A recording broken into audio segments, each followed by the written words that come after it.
Hello everybody, welcome back to Glen Hart Farms Cooking School. My name is Jennifer and today we are going to be making a special meal for my husband and it's something new for my daughter and I'm hoping that she likes it. She does kind of like spicy foods, but sometimes you might get a spicy poblano and sometimes you won't. But happy early New Year. Tomorrow is New Year's Eve. I want to give a shout out to all first responders first and foremost, and thank you for your service. I want to thank the military for their service. We are so proud to be a law enforcement family, and my husband does have to work both New Year's Eve and New Year's Day.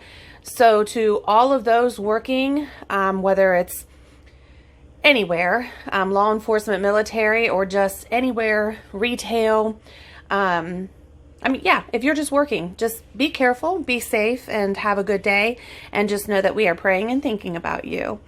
So what the heck are these things? These are called poblano chilies, and today we are going to be making chiles rellenos, and that is a stuffed poblano chili with cheese, and then they're going to be dipped in flour and then an egg mixture and then deep fried. Yes, I know my last video was all healthy and air fryer and not deep fried. Today is deep fried, okay? Tomorrow we'll start a new year, but today we're going for the deep fry. So anyway, just a little bit about the poblano pepper. This is kind of like a big, ginormous jalapeno pepper. Some will agree, some will disagree. It's always that's going to be the case. But sometimes you'll get a spicy one and sometimes you will not. But they are kind of like a pepper, but as you can tell, they are thinner. But it's a big, if you look at my hand, so it's a big pepper. It's called a poblano pepper. And like I said, sometimes they'll be spicy and sometimes they won't. But I'm going to show you this process. It's a fun process. It's good to get your kids involved, and hopefully my daughter will come out here and help me when it comes time to stuff them and roll them. But anyway, first we are going to char them on the grill. So I'm going to show you that here in just a couple of seconds. So come with me, cook with me, and have a great night. Well, hello everyone again. So we are now at the process of charring our poblano peppers. It is very cold. It was gorgeous out earlier. It was like 50 degrees, and then all of a sudden, boom, it's 30, raining. I think we're going to get some snow tonight. It is dark out, so I apologize for the light, and don't judge my grill. Yeah, it's kind of icky. I have not cleaned it, but it's going to get grilled. It's a 500 degrees. So, in terms of food safety, I think you're going to be fine. Well, and you're not eating them. My family is. But anyway, yeah, so don't judge my grill. By the way, let me give a call out to this grill. Let me shut this here real quick. This is a Weber, and it's a Weber GS4. If you are in the market for a grill, I highly suggest a grill like this, especially a Weber. It is fantastic. It heats well. It cooks great. Very consistent in performance, and we love it. We just got a small one because there's just a few of us in the family, but it holds a lot, surprisingly. I have done grilling for upwards of 15 to 20 people, sometimes 25, and it fits a lot. You would be surprised on this size of a grill, but get a bigger one if you need one. But anyway, okay, here's our poblano peppers. We're gonna put them on this grill, and that's about all you do. And we're just going to char them. Get these babies on here, so sorry, my videotaping is not the greatest. I'm not a good videotaper, but you'll get the point. So I only have 6 tonight because there's only a few of us eating. We don't need a lot. So anyway, so yeah, there you go. That's all you do. Pop them on the grill. You're going to char one side. This is the traditional method. You can do it over, if you have a gas stove, you can do it over a gas stove. That would be fantastic. Then you wouldn't have to come out in the cold. I don't. I was about ready to get my husband's blowtorch out, but I decided, no, I will go ahead and do the traditional method and just go ahead and show you over the grill. So you're just going to keep your eye on them. It'll take a couple of minutes on each side. I'm going to shut the lid. That one's starting to turn bright. So you do want to keep your eye on them, but you're going to go for a black char. You want all sides to be completely black. And then I'll show you the next step. So we're going to let these char for a bit, and we'll be back. Okay, we are back. I'm going to turn these so you can see. This is what they look like after they've been charred. See how they're all, I'll use this one as an example. the skins are charred, they're wrinkly, they're black, that's what you're going for. And this is why, because the skins are going to fall off pretty easily. But what we're going to do to make it easier is we're going to stick them in a plastic bag and we're going to let them sweat. So I have just a plastic bag right here. And we're going to just stick these right in the plastic bag. So they just came off the grill. You want to let them cool just a little bit. You don't want to obviously burn your bag. You don't want melted plastic. So just throw them down in the bag. You're going to let them sweat. So here's another one. I'm trying to be gentle with them so that way I don't break them, because we are going to be stuffing them with cheese and deep frying them. So you don't want, you want the skins to come off, but you don't want their flesh to break. So see what we're doing here? I'm just putting those down in the bag. So put another one down in the bag. And this one's down in the bag. Okay, you can smell them. They smell very earthy. They smell great. So next you're just going to close up the bag and let them sweat for a few minutes until you're ready. And so we'll be back. All right. Okay, we are back. So while our poblano peppers are sweating in the plastic bag, we can go ahead and make the sauce. Now the sauce is a tomato sauce. And I'm doing my tomato sauce from a puree instead of using tomatoes, boiling them with a garlic and onion, and then putting them in a blender. So I'm using this product, and I just want to give another shout out. This product is an Ohio product. Of course, we are filming from Ohio, and our cooking school is in Ohio. This product, like I said, is from Ohio, and we try to shop local when possible. And I'm going to turn this around here because I want you to see the back here. First and foremost, it is from Northwood, Ohio. So hello everybody up there, down there. Not really sure where Northwood is. I think it's up there, but anyway, my direction sense is horrible. I think it's only like 350 miles away from where we are. So, but anyway, but look at the ingredients. This is what I like. It's tomatoes and then citric acid. Citric acid is only there. It's a natural acid. Think of lemons. So it's a natural acid, but it just keeps the color. So because acidic products will turn brown if they don't have that acid in there. But it's not a sodium-free product, even though there's no sodium added, because tomatoes naturally have sodium in it. So anyway, so it's a minimally processed tomato puree. So this is what we're using today. So to the pot, and I have a 5.5 quart Dutch oven. I love to cook with Dutch ovens. Sorry, I had to blow a dog hair off my screen. Yes, we have a dog. His name is Jedi. Here, I'll show you Jedi right now. There's my puppy Jedi. He's laying in there patiently. You can see my messy table, or my messy chair with my purse on it. But this is Jedi. He helps me cook sometimes. I'm surprised he's not in the kitchen. But anyway, so there was a dog hair on my screen. No, there's no dog hair in the food. But anyway, so I love using Dutch ovens. They are enamel porcelain coated iron, cast iron. This is my absolute favorite. My daughter will get this when I die. This is my Le Creuset. This is my very first Dutch oven. I've had this baby now for over 20 years, and this is my gem in the kitchen. This one's just as good, but you know, that's my favorite. So anyway, to the pot, we are adding two 28 ounce cans of pureed tomato. Now, like I said, this is not salted, so you will need to salt it. You do need flavor. Now, but manage your salt. If you need to go low salt or low sodium, do it. You can get away with it with this because those poblano peppers have so much flavor that you can get away with using less salt in this. Also, you can use other things. You're going to use other things like garlic. We're going to be using garlic, onion, black pepper, excuse me, and then also some chicken stock. So you definitely can get away with not using that much salt. So you're going to be cooking this over between medium low and medium high heat. You don't want it to boil so hard to where you're splashing it. I'm just adding some olive oil here, just a little bit. And then to this, I'm going to be adding about a cup of chicken stock just to give it some depth of flavor. and to help kind of thin it out. I don't want to use water. I definitely do like the chicken stock for that flavor. Next, we're going to be adding some onion powder, garlic powder, pepper, and some salt. This is where you really just want it to your taste. I'm not measuring, so I hardly ever do measure when I cook. Again, it's to your taste. So if you love onion, go heavy on the onion. If you hate garlic, go light on the garlic. If your kids are not big pepper fans, then don't put pepper in it. You might want to add a little bit for flavor, but don't put a lot in it. And then, like I said, if you are trying to be more health conscious or heart healthy conscious, I know my father-in-law, he really has to watch his sodium. So don't put a lot of salt in.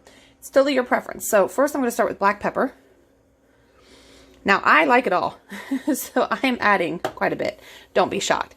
Now you could, like I said, use real garlic, real onions. Today, most of the time I do real onions, real garlic, but today I'm opting to do the powder. My husband does not like the texture of onions, so I do oftentimes use onion powder for a lot of things, but I love cooking with onions, and I really, really, really love cooking with garlic. The more garlic in the dish for me, the better. And my family, thankfully, is with me on the garlic. They love garlic. So when we're doing, like, say, roasted chicken, most people will put like 2 cloves of garlic. We put like 10. So we're garlic fans. So next, this is the garlic powder.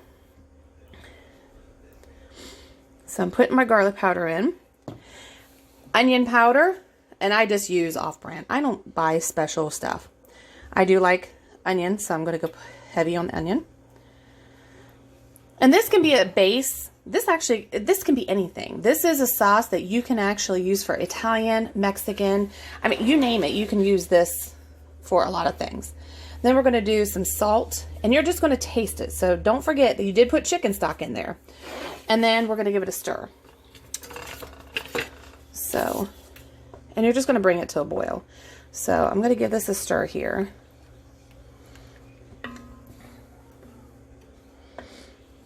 And you're going to boil this. So you do want it enough to be able to simmer boil it, because you're going to reduce it, and you're going to, what you're trying to achieve, see how it's bright red right now? What you're trying to achieve is a deep red to concentrate those flavors and to cook it. So we are going to bring it to a boil, and we're going to cook it. You do want the lid on it, but you want it kind of off-centered so that way you can get some of that steam out so it can reduce a bit. Okay, so we're good and stirred. All right.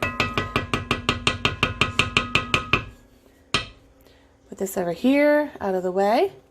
We're going to put our lid on it. Like I said, we're going to off-center it. After it's boiling for a bit, that's when I like to check the flavor. I don't like to check it right now. So we will come back here in a little bit, and I will continue our recipe. All right, we are moving on to the next step. So on the stove top, and I will, now I'm not going to make you dizzy. I was going to slide it over there and show you, but I've already shown you. So on the stove top, I have my Dutch oven with my tomato sauce on a low simmer. And then I also have some rice going, some rice and beans. This is kind of a meatless Monday. My husband's like, no meat. He's a meat guy, but he loves it. So he won't even notice the difference. And when you have beans and eggs and all this, you know, you're fine. You don't need meat every day, although it's delicious. I'm not going to lie. So those things are on the stovetop. So now we are going to whip up some egg whites, fold in some egg yolks, and this will be our batter for deep frying. So first I'm going to start, I did 5. You can do 4. You can do 6. It's totally up to you. I did 5 egg whites. I separated them out. I just want to show you this bowl. It's just a little plastic bowl, right? This was my grandma's bowl. She used this, actually my grandpa. My grandpa did a lot of the cooking on my dad's side. Thanksgiving, here, side note, divert, but side note, my grandparents on my dad's side, Thanksgiving, I'll use that as an example, the men always did the cooking. Growing up, we never thought it was strange, but, you know, we would always say, we're going to grandma's for Thanksgiving, but actually it was grandpa, my dad, and all of my uncles did the cooking and the cleaning up. But the women did a couple of the things, but that was just something that we did in our family. So, but anyway, this bowl is the bowl that my grandma and grandpa used, and I use it for everything. I use it to make the flour sludge mixture to thicken gravy. I mean, it's like the perfect little bowl. So anyway, it lives on in my home. So we're going to add that to our KitchenAid mixer. If you don't have one of these, please get one. It is an investment well worth it. Okay, we're going to tighten it, and we are going to whip these until they are very, very firm. So I always start at a low speed so it doesn't fly out. Once it gets going, then I add it to a high speed. And since we are whipping these to, like I said, a very stiff consistency, I'm going to turn it on a very high speed. And I will be back here in a couple of minutes to show you the end result and what you're going for. I wanted to show you what the egg whites look about halfway through their process. See how whippy they're getting? Beautiful. And this is if you aren't familiar with whipping eggs, this is how you make meringue. You know, the meringue topping on your coconut cream pies and such. Of course, you would add some sugar in it, but anyway, this is the meringue topping that you have, but we're going to use it for a batter. And see how they're starting to get nice and thick and stiff? Yes, that's what we're going for. We're going to keep on whipping them, though. All right, this is how stiff you are going for in terms of when you're whipping the egg whites. You want them super soft. Look at that. I love it. But anyway, yes, as stiff as you can get them. Next, you're going to fold in your egg yolks, and then you're going to use this as the batter. So I will be back to show you what it looks like after that. Okay, so this is what the poblano peppers look like after they have been peeled. So you're just going to pick off the skin, the charred parts. If a little bit's left on, that's no big deal. But you'll be able to tell. It'll peel off fairly easily, especially after being in the bag and sweating for a bit. Next, you're just going to slice it down the side very gently. Remove the stem and the seeds, discard, and then set them aside. And then the next process after slicing, removing the seeds, we are going to fill them with Monterey Jack shredded cheese. Okay, so we'll be back here in a second. Okay, now that they have been sliced open carefully and de-seeded and the stems removed, this is what they look like, and I'll hold one up. They're very delicate. If there's a little bit of seeds left, that's fine. Don't worry about it. So next, what you're going to do is you're going to place one on a plate. You're going to stuff it with a lot of cheese. And then you're going to fold it up. And I can't do this while I'm videoing because I am holding a hand. I need one of those GoPro things. But anyway, you're going to stuff it with cheese and you're going to wrap it, fold it up, and then seal it with a toothpick and set it aside. All right, here are the poblanos stuffed and sealed with the toothpick. They're messy. They're falling apart. Hopefully they won't fall apart in the deep fryer. Next, you're going to take one. You're going to gently roll it in flour. Gently roll it in flour.